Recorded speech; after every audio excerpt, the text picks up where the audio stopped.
Washington with Rich Higgins. We had him on recently. Now, Rich Higgins is an interesting character. He was the one who originally warned Trump about these factions within the establishment in Washington. We know as the deep state, whatever you want to call it, warning Trump about these movements that were threatening his presidency. And again, we had him on before. Hey, Rich, it's great having you back on Crossroads. Thanks, Josh. It's great to be here. Now, Trump just announced that he's authorized the transition team to Biden. What are we seeing here? I think that the president understands that trying to predict what the courts are going to do is futile. And I think he realizes that the functioning government the American people deserve to have. To me, it speaks to a wider issue that the president has dealt with for his entire 4 years. As somebody who knows him, has met with him, he actually is a very nice guy. I know that sounds strange, right? But he's a nice guy and he cares about doing the right thing. He would not be bringing this to the court unless he felt he was on a strong moral and righteous footing to do so. And I think, showing that he's willing to work with the elements of the government that need to be at least prepared to transition, I think it just shows him, becoming a statesman and doing what he thinks is right. Now, would this delegitimize his lawsuits and so on? I don't think it delegitimizes them. The left may try and grab that narrative and use it to do so. I just think it's prudent planning on his part, come what may in the courts. Now, we're seeing right now this election still playing out. There's legal challenges to it. There's recounts. There's different types of challenges again going on. And from a certain standpoint, it does appear to be some of the same groups. We can even see on the surface some of the same groups working on this who helped manufacture previous crisis targeting Trump. Now, I know you've been watching this from the get-go, the progression of these different movements trying to unseat Trump. I guess first off, based on your understanding of color revolutions, who these people are, what are they really up to with this? Why do they hate Trump so much? Well, I think I'll answer the second question first. I think Donald Trump represents to them a love for traditional America, the America that most Americans grow up learning about. And he does that in a way that's intuitive. And he answered a question, I think it was Leslie Stahl asked him on 60 Minutes a couple of, maybe 3-4 weeks ago, where she said to him, who are your followers? And he said, they're people who love America. And I think Donald Trump's love of America, coupled with the fact that he is a production capitalist, because he makes stuff, he builds stuff, he creates, it drives this visceral reaction in a lot of people who see him as upsetting the kind of status quo. And so the factions opposed to him in Washington are supported by, whether they be financial capitalists who don't necessarily produce anything, they make money moving money, or the military industrialists who see his, even his intent to maybe refocus our efforts as a threat to the status quo. He hasn't cut the Defense Department budget at all. He's just refocusing it. And so, there's a tendency in Washington to maybe hype, this deep state or these conspiratorial terms like that. I'm more in the mind that he is a disruptor. And so he causes these reactions in these various factions, real or imagined. They perceive themselves as a threat, from him. I think where we are right now, sitting here today with the election, is we're in the phase where the crisis has happened now. They've engineered the crisis that candidly, they probably were hoping for. And now they're bringing to bear all of their information and influence weapons. And this is where you're going to see people that you may not have expected come out and speaking against the president. This will be folks like Chris Christie, who's speaking out against them, Larry Hogan speaking out against them, and then maybe folks that you expected to hear from, the Mitt Romneys and the Bushes and those crowd. And I think what we have to understand with President Trump is that his support is, it's not derived from the traditional Republican GOP base. His support is American. He had massive numbers of African American and Hispanic voters come out for him. Massive numbers of people who crossed over from Democrat union workers in these states that came over and voted for him because it's an American movement. It's not a Republican or conservative movement. And that's really, I think, where I've seen lacking in a lot of the analysis I've seen so far. They're missing that part. Now, let's talk about the factions in Washington as we would understand them. You mentioned, for example, the military-industrial complex, the financial capitalists. There's others as well. Who are these factions, and what is the nature of Trump having, how has Trump disrupted their interests? I think if you look at President Trump's agenda, the flagship, if you will, in all of his efforts, really ties back to the geopolitical project known as the One Belt, One Road, right? And the rise of China. And the financial interests and the industrialists and military industrial interests as well. I mean, their national security posture is focused very much on a traditional military understanding of the rise of China as a potential peer competitor. And other groups see this rise of China as the future. So old geopolitical alliances, for some of our oldest geopolitical alliances, are being called into question. And the president he's adapting to that reality. His realistic foreign policy, though, comes up against all of these interests, right? The interests surrounding, for example, Atlantic Council and NATO, right? The interests that are driving our investment portfolio in the Middle East vis-a-vis Turkey, how we approach Southeast and Southwest Asia. All of these things are in play with OBOR. If you recall, back during the Obama administration, a term that became kind of familiar was managed decline. The managed decline of America. Those jobs aren't coming back. Well, President Trump shows that doesn't have to be the case. But we're up against all of these different interest layers, financial interest layers, military industrialist interest layers, various lobbying groups that are all tied up in this geopolitical reordering in support of this new financial vision for the world.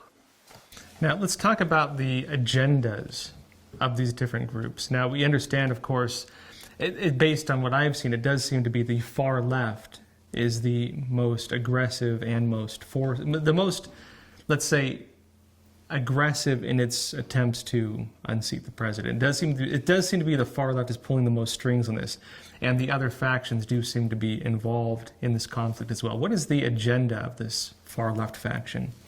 Well, I think the far left faction seeks the globalist, socialist implementation of sort of the Chinese government model, right?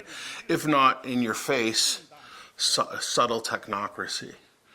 And, through the control of communications, travel access, social media, we'll see them. My personal belief is very soon they'll be moving to implement hate speech regulations inside social media, perhaps even bringing people up on criminal charges for these things.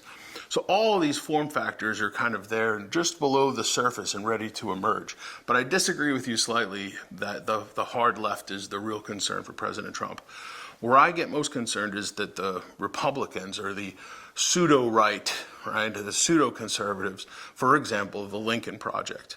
The Lincoln Project, which attacked President Trump relentlessly for the past 3-4 months, was funded by conservatives, implemented by conservatives or conservatives. And the thing that's shocking to me is they were never censured by the other Republicans. So the silence of other Republicans in the face of this leftist onslaught was covered for because, well, at least we're not attacking the president like the Lincoln Project. Now, this is very interesting because I've been watching this as well, that Trump really did shake up the identity of the Republican Party. You have Bush, the Bush family, for example, rallying behind Biden. You had many of the economic conservatives, Republicans, people focused on business and oil and such. They seem pretty unhappy with Trump, actually. And a lot of them, for example, they believe in absolute free trade. For example, with China, they're unhappy with his trade policies on that as well, the tariffs and sanctions and so on. I'm curious now, based on your analysis with this, how do we define these Republican groups that have kind of moved away from the... Let me back that up. If we look at the way Trump has changed the nature of the Republican Party, it used to be the party of war and big business. Essentially, that was how it was perceived. Military-industrial complex, financial capitalists, and the big business guys. And Trump has really kind of gone against all three of those interests. Would you say this is an accurate assessment? And if not, what would you say on it? I don't think Trump was ever a Republican in the traditional sense of the word, right? I think if you go back, and I've had this discussion with the president and others around him, if you go back and you look at how the president maneuvered through the 2016 campaign, I would tell him that he won the election at the first Republican debate, where he said he would not support the Republican candidate just because they were Republican. Because his message is a nationalist populist message. It's a traditional American message. It eschews and looks askance at all of these globalist initiatives that folks like the Bushes and the Romneys have come to represent. And so what you see happening right now is a Republican Party kind of in crisis. It's in crisis because it's recognizing that its base now has been co-opted by this wider Make America Great Again movement that transcends President Trump now. I mean, I've never heard of an incumbent picking up, I think we're up to almost 11 or 12 million new voters as an incumbent, right, to hold the Senate, to pick up 15 new House seats, and then all of the down ballot wins that they had on issues and other things. Unheard of. And so I think where we're at right now as a country it's not just a crisis of the Republican Party. America has itself, the nation state is having a rebirth of its identity. And the question is what form that rebirth will take. Well, I think that hits the nail on the head in terms of where the country's at. Now, you and I, of course, we both study, of course, the history of revolutionary movements. You've written about color revolutions. We can understand Hegelian dialectics, that I've written about it as well, which is one of the bases of Marxism. And one thing they talk about is thesis, antithesis, synthesis, or the use of crisis in order to create a desired change. And you mentioned that the country right now is kind of at this state of transformation. I think it could go one of two ways. Based on this current situation, what's your assessment on where the country's at? I think that the left would like to believe that they've introduced this socialist, globalist model for future governance, and that this is the antithesis in your equation. But they're not recognizing, and I think Americans have come to recognize, and this is what Make America Great Again is actually about, is that it isn't a thesis. America is not a thesis. If you believe that all men are created equal, that's immutable. If you believe that born with rights given to them by God, that's immutable. You can't thesis that away or antithesis that away. And this is the crux of the struggle that the left has with the American idea, because they're up against something so fundamental to human existence. Americans, though, struggle because we've lost sight of our own political identity. We don't teach the children in this country through our public school system the basics of the American political philosophy. So they come into the world and they're brought up in this leftist culture in general, indoctrinated at public schools that are leftist. And when I say that, I think people hear criticism, right? People are like, oh, you're criticizing teachers. My sister's a teacher, right? She's never read Karl Marx, right? The difficulty with the leftist ideology is so often it sounds like love and caring and being nice, right? And so she is not a leftist, right? But she's pushing forward some of these ideas unknowingly. I think one of the things that I think President Trump has moved that I have a lot of hope for is he's recognized these deep institutional issues that we have. His recognizing critical race theory being deployed inside U.S. government institutions in our school system. He's recognizing the damage being done over the lack of understanding of the American political philosophy taught to our students. If you took a Christian American child, 6 years old, and you put them in public school for 12 years, you will get back a Marxist at graduation from high school. No question about it. Now, a very good friend of mine is Clarence Thomas, and he told me a long time ago, what you have to do is with your kids, I have 4 of them, with your kids when they go to school, think of it like a car wash. They go to school and they come home and then you just wash it off them every day. And so that's not the way you're going to preserve and protect our country. We have to deal with these systemic issues. And then you brought up something I think is worth noting, is that these color revolutions, what's most alarming about them is they're so subtle so as to almost be imperceptible unless you know what you're looking at. And this is the thing I think so many people are struggling with in understanding events today. They see a president unwilling to concede, fighting in the courts about this election because he's got the, he likes to fight, he's argumentative, he's got a high conflict personality. I don't see that. I see a crisis that was engineered beginning way back a year ago, supported by these violent actors in the street that kept everybody focused on that. Meanwhile, they're subverting our election process. That rolls into this now election crisis where the math just doesn't work. We have circumstantial evidence, we have big data science evidence, we have sworn affidavits, eyewitness evidence, and yet the story on TV is there's no fraud. We even have Joe Biden on camera talking about creating the biggest fraud program in American political history. That's Exhibit A.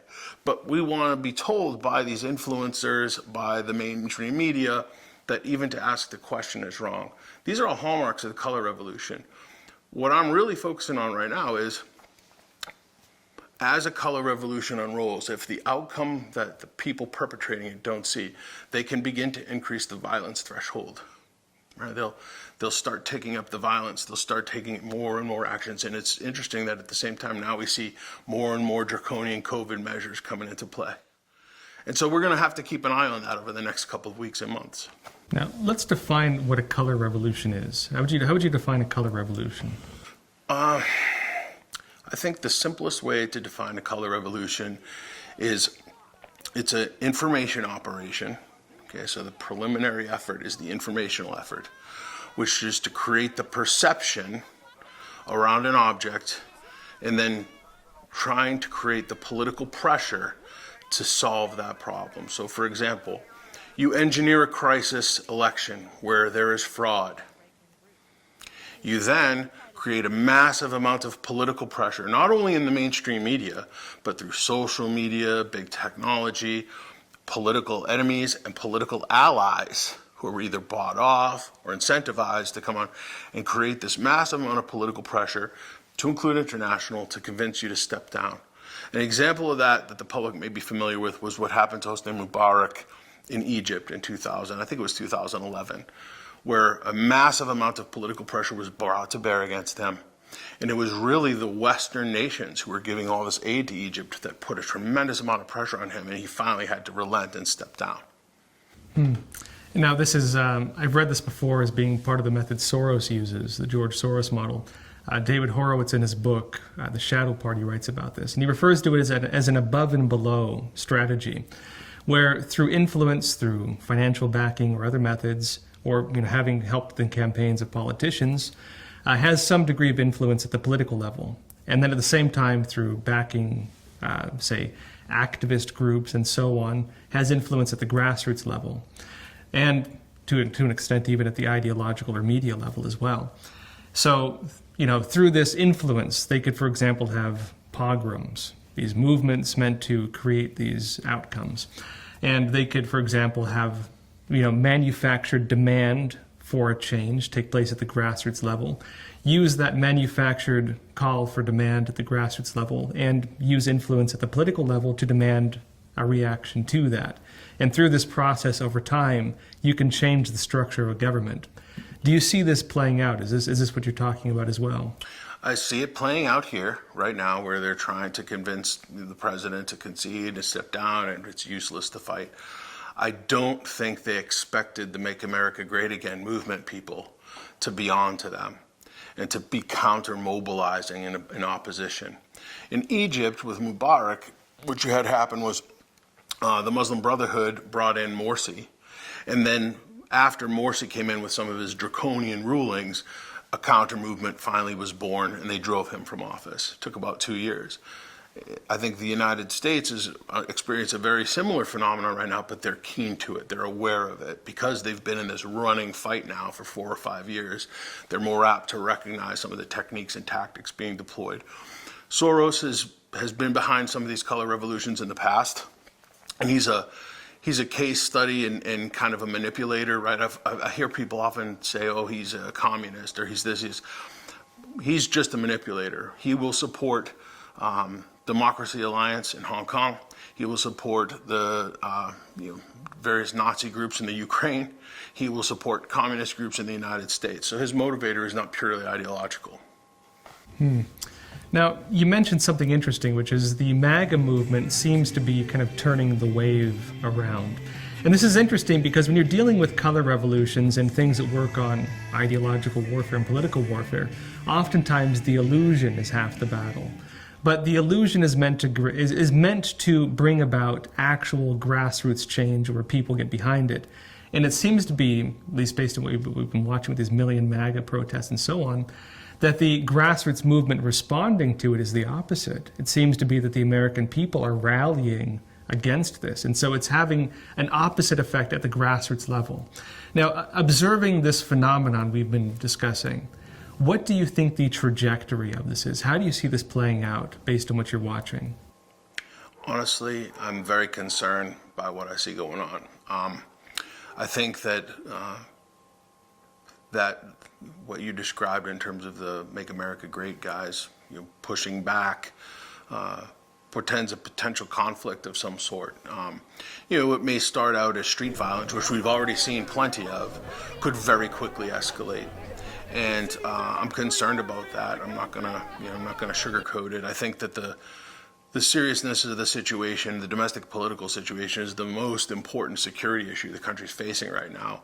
And it is not getting the level of attention it deserves because it's being seen as street violence or low-level political violence, but it really isn't. I mean, these are, what were there, 74 million people voted for President Trump and 79 million voted for Biden, supposedly. I mean, we're talking, these are massive political movements, unprecedented in American history. So I think we need to spend a little bit more time understanding them, maybe informing people a little bit more clearly about the stakes at hand. I guess just last question on this.